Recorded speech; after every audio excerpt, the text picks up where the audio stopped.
Greetings everyone, basa tayo natin KJV Bible guys. Pasensyahan nyo na yung noise sa background talaga, hindi ko maiwasan yan eh. May tricycle, mayroong nag-uusap, lahat na. So, sorry talaga.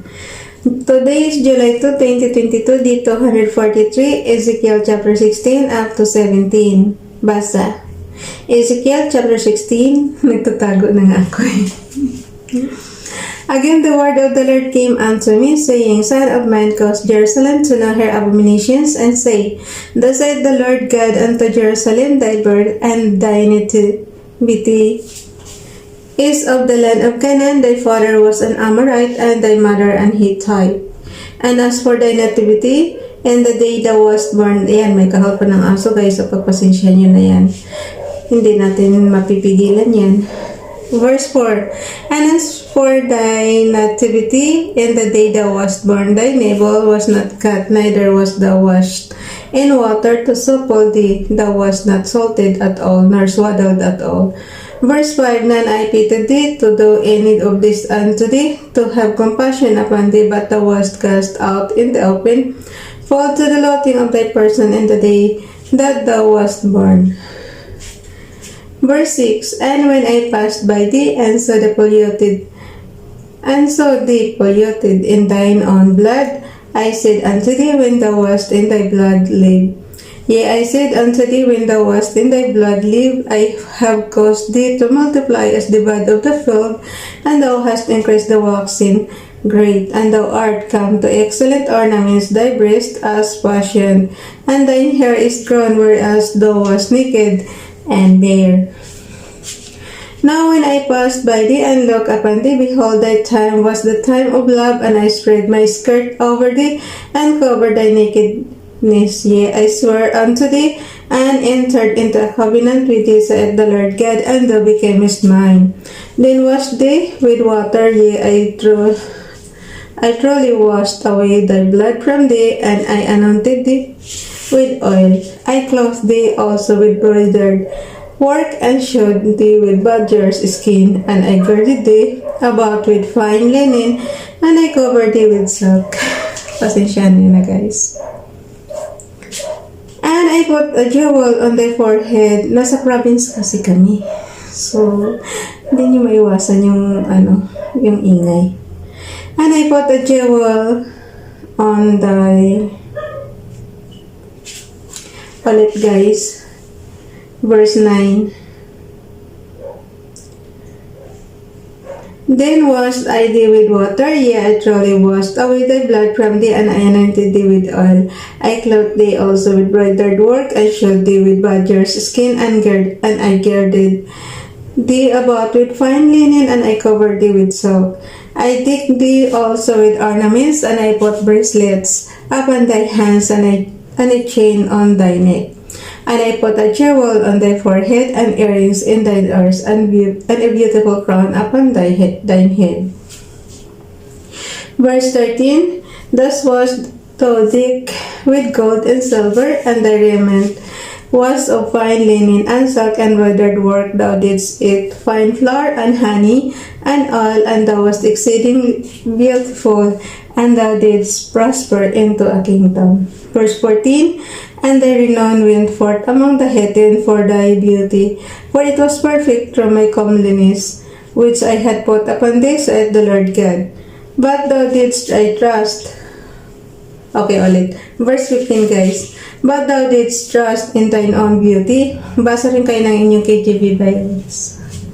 Para pare-pare tayo matuto. Verse 15. But thou didst trust in thine own beauty, and playedst the harlot, because of thy renown, and pouredst out thy fornications on everyone that passed by his it was. Verse 16, And of thy garments thou didst take a decades thy high places with diverse colors, and playedst the harlot thereupon. The like thing shall not come, neither shall it be so. Verse 17, Thou hast also taken thy fair jewels of my gold and of my silver, which I had given thee, and madest to thyself images of men, and didst commit whoredom with them, and tookest thy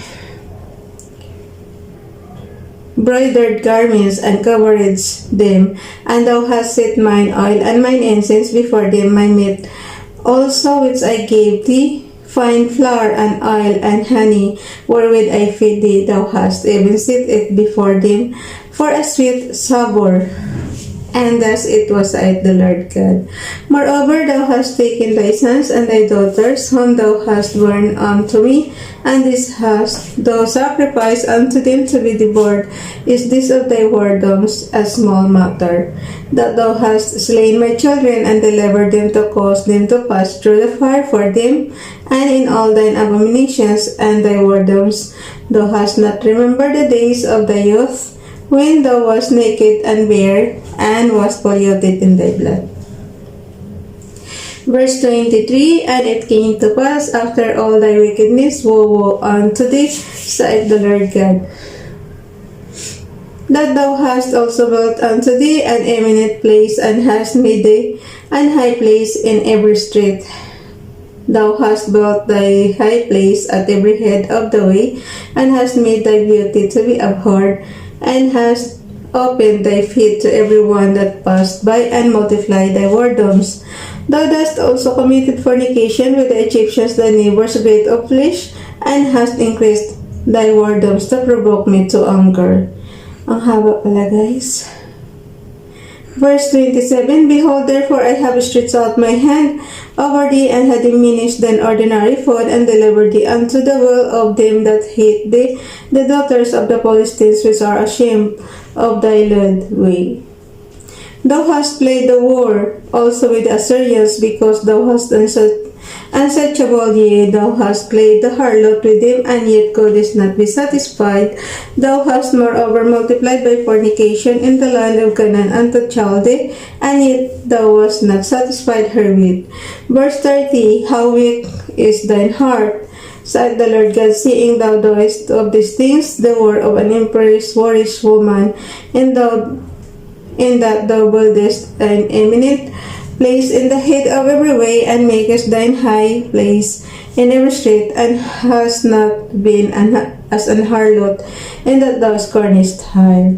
Verse 32, But as a wife that committeth adultery, which taketh a strangers instead of her husband, they gives gifts to all whores, but thou givest thy gifts to all thy lovers, and harassest them that they may come unto thee on every side for thy whoredom. And the contrary is in thee from other women in thy whoredoms, whereas none followeth thee to commit whoredoms, and it that thou gavest a reward, and no reward is given unto thee, therefore thou art contrary. Excuse me.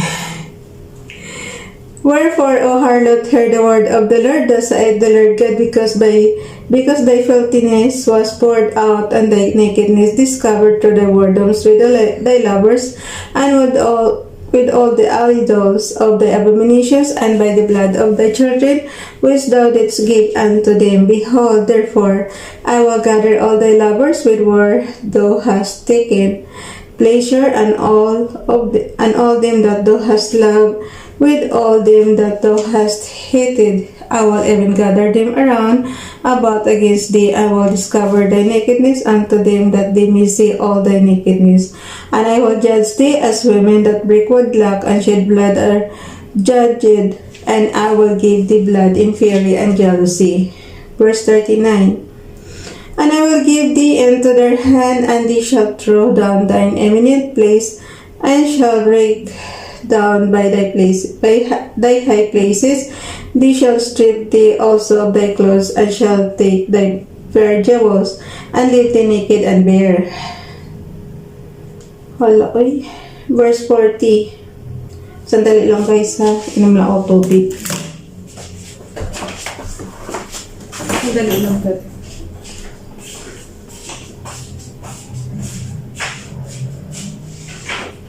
Ang haba pala.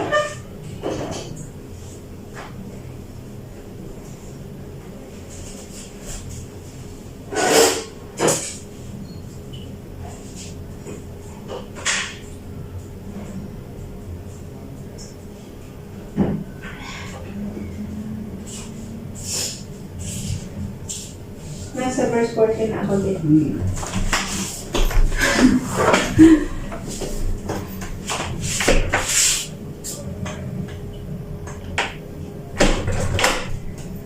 Sigurado. Pero nare-read naman ni Daddy yun. Ayun. So, ayun. Verse 40 tayo, guys. Why? What happened? Walit lang. Chapter 16, verse 40. Ezekiel. Pakitingnan niyo yung inyong Bible, guys. Okay. Ezekiel chapter 16, verse 40. They shall also bring up a company against thee, and they shall stone thee with stones, and thrust thee through with their swords. And they shall burn thine houses with fire, and execute judgment. Kita niyo, guys, kahit na nandito na ako nakakulong, naririnig pa rin yung tricycle. Okay, ulit. Verse 40. They shall also bring up a company against thee, and they shall stone thee with stones, and thrust thee through with their swords, and they shall burn their houses with fire, and execute judgment upon thee in the sight of many women. And I will cause thee to cease from playing the harlot, and thou also shalt give no hire any more. Verse 42. So I will make my fury toward thee to rest, and my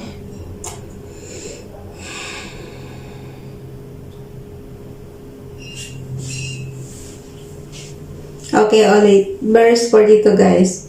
So will I make my fury toward thee to rest, and my jealousy shall depart from thee, and I will be quiet, and will be no more angry. Because thou hast not remembered the days of thy youth,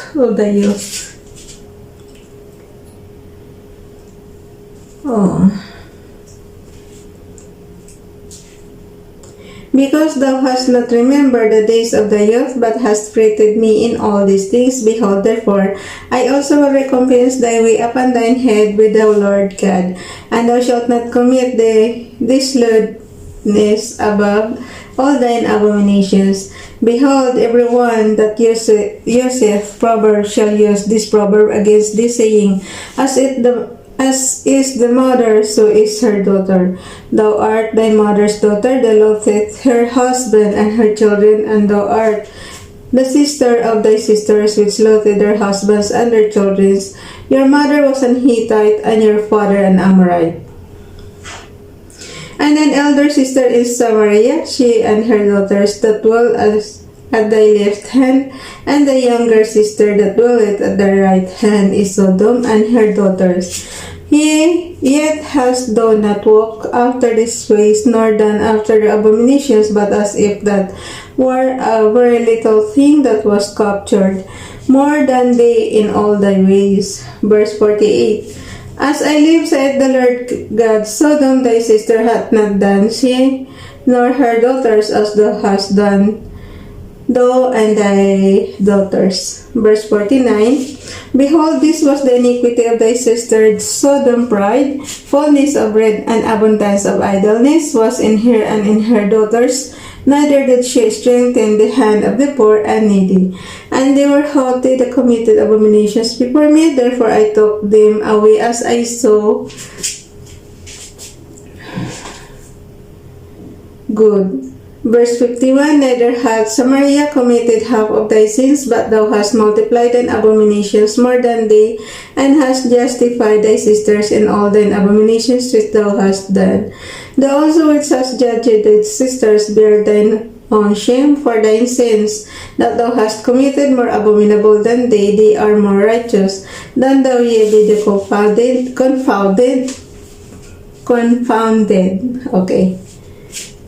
Then thou ye be the confounded also, and bear thy shame, and that thou hast justified thy sisters. Guys, sabayan niyo rin ako magbasa, guys. Verse 53. When I shall bring again their captivity, the captivity of Sodom and her daughters, and the captivity of Samaria and her daughters, then will I bring again the captivity of the captives in the midst of them. Yun nga lang, napakahaba. Verse 54. Thou mayest bear thine own shame, and mayest be confounded in all that thou hast done, in that thou art a comfort unto them. When thy sister Sodom, her daughter, shall return to their former state, and Samaria and her daughter shall return to their former state, then thou and thy daughter shall return to your former state. For thy sister Sodom was not mentioned by thy mouth in the day of thy pride, before thy wickedness was discovered, as at the time of the reproach of the daughters of Syria, and all that are round about her, the daughters of the Philistines, which despised thee round about. Huwag niyo intindihin yung noise, guys, ha? Verse 58, Thou hast borne thy lewdness and thine abomination, saith the Lord. For thus saith the Lord God, I will even deal with thee as thou hast done, which hast despised the oath in breaking the covenant. Nevertheless, I will remember my covenant with thee in the days of thy youth, and I will establish unto thee an everlasting covenant. Then thou shalt remember thy ways and be ashamed. When thou shalt receive thy sisters, thine elder and the younger, and I will give them unto thee for daughters, but not by thy covenant. Verse 62, And I will establish my covenant with thee, and thou shalt know that I am the Lord, thou mayest remember and be confounded, and never open thy mouth any more, because of thy shame, when I am pacified toward thee for all that thou hast done, saith the Lord God. Okay, last chapter, guys. Ezekiel chapter 17. And the word of the Lord came unto me. May nagpop up, guys. And the word of the Lord came unto me, saying, Son of the man, put forth a riddle, and speak a parable unto the house of Israel. And say, Thus saith the Lord God, A great eagle with a great wings, long wing, full of feathers, which had diverse colors, came unto Lebanon, and took the highest branch of the cedar. He cropped off the top of his young twigs, and carried it into a land of traffic. He set it in a city of merchants. He took also the seed of the land, and planted it in a fruitful field. He placed it by great waters, and set it as a willow tree. Verse 6, And it grew and became a spraying vine of low stature, whose branches turned toward him, and the roots thereof were under him. So it became a vine, and brought forth branches, and shed forth sprigs. There was also another great eagle with great wings and many feathers, and behold, this vine did bend her roots toward him, and shot forth her branches toward him, that he might water it by the furrows of her plantation. Verse 8, It was planted in a good soil by great waters, that it might bring forth branches, and that it might bear fruit, that it might be a goodly vine. Say thou, Thus saith the Lord God, Shall it prosper? Shall he not pull up the roots thereof, and cut off the fruit thereof, that it wither? It shall wither in all the leaves of her spring, even without great power of many people to pluck it up by the roots thereof. Verse 10, Yea, behold, being planted, shall it prosper? Shall it not utterly wither when the east wind toucheth it? It shall wither in the furrows, for it grew. Moreover, the word of the Lord came unto me, saying, Say now to the rebellious house, Know ye not what these things mean? Ang init na, guys. Verse 12, ulit tayo. Say now to the rebellious house, Know ye not what these things mean? Sacrifice. Kahit mainit. Tiis talaga para wala lang noise. Okay, verse 12. Say now to the rebellious house, Know ye not what these things mean? Tell them, Behold, the king of Babylon is come to Jerusalem, and hath taken the king thereof, and the prince thereof, and led them with him to Babylon, and hath taken of the king's seed, and made a covenant with him, and hath taken an oath of him. He hath also taken the mighty of the land, that the kingdom might be base, that it might not lift itself, but lift itself up, but that by keeping of his covenant it might stand. Verse 15.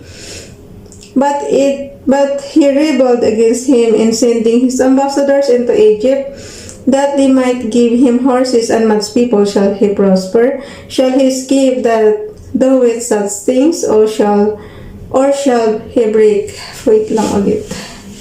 Verse 15 tayo guys Lagi na lang ako natutuyan ng lalamutan. Verse 15.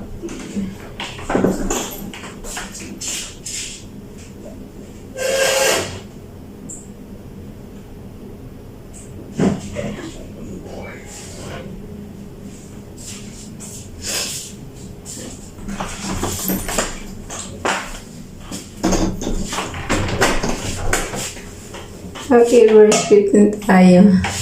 Nagkukulong na nga ako Kaya lang mainit guys. Alam niyo na walang fan dito. Verse 15, but he rebelled against him in sending his ambassadors into Egypt, that they might give him horses and much people. Shall he prosper? Shall he escape that with such things? Or shall he break the covenant and be delivered? As I live, said the Lord God, surely in the place where the king dwelleth that made him king, whose oath he despised and whose covenant he brake, even with him in the midst of Babylon he shall die. Neither shall Pharaoh with his mighty army and great company make for him in the war by casting up mounts and building forts to cut off many persons. Verse 18. Saying he despised the oath by breaking the covenant, when lo, he had given his hand and had done all these things, he shall not escape. Therefore, thus saith the Lord God, as I live, surely mine oath that he had despised, and my covenant that he had broken, even it will I recompense upon his own head, and I will spread my net upon him, and he shall be taken in my snare. And I will bring him to Babylon and will plead with him, therefore his trespass that he had trespassed against me, and all his fugitives. Mamaya guys, gising na talaga ako 3 a.m. Bahala na mapuyat. Kaysa naman ganito, magtitiis ka sa init Okay, game. Verse 20, and I will spread my net upon him, and he shall be taken in my snare. Kasi nga dito talaga guys, sa Pilipinas mainit talaga yung paligid. Kasi nga malapit sa kalsada. Ulit tayo, verse 20. And I will spread my net upon him, and he shall be taken in my snare, and I will bring him to Babylon, and will plead with him. Therefore his trespass that he hath trespassed against me, and all his fugitives with all his bands shall fall by the sword, and they that remain shall be scattered toward all winds, and ye shall know that I, the Lord, have spoken it. Thus saith the Lord God, I will also take of the highest bronze of the high cedar, and will set it. I will crop off from the top of his young twigs a tender one. I will plant it upon an high mountain and eminent.